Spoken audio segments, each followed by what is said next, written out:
The San Diego City Council is just moments away from voting on the mayor's new housing action plan.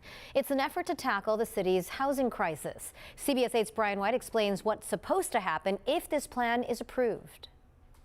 The City Council is still discussing the details of the plan, which includes a series of housing reforms, including more flexibility for public agencies to develop homes on publicly owned property, and for homes to be built on underutilized commercial sites, allowing underused strip malls and parking lots to be transformed into housing.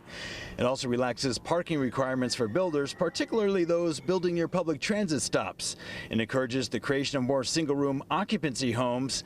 And the mayor's office says it will also make it easier to build housing for students and projects within 1 mile of a university. There are students and youth who are living in walk-in closets in order to afford to live here in San Diego. They're living on the streets, they're couch surfing. Fair to the youth here.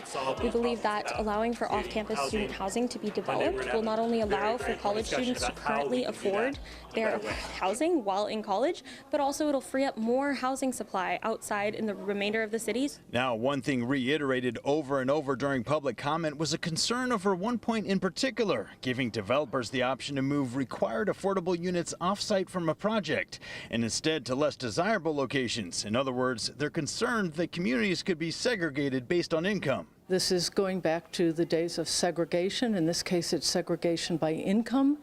Moving the affordable units off-site will remove the amenities from those residents, any kind of media rooms, gyms, pools, all of the things that the other residents will get. It will be separate and totally unequal. The council is expected to take a vote momentarily. If approved, it will come back to council for a second reading in the near future and would go into effect 60 days after final approval. I'm Brian White for CBS 8.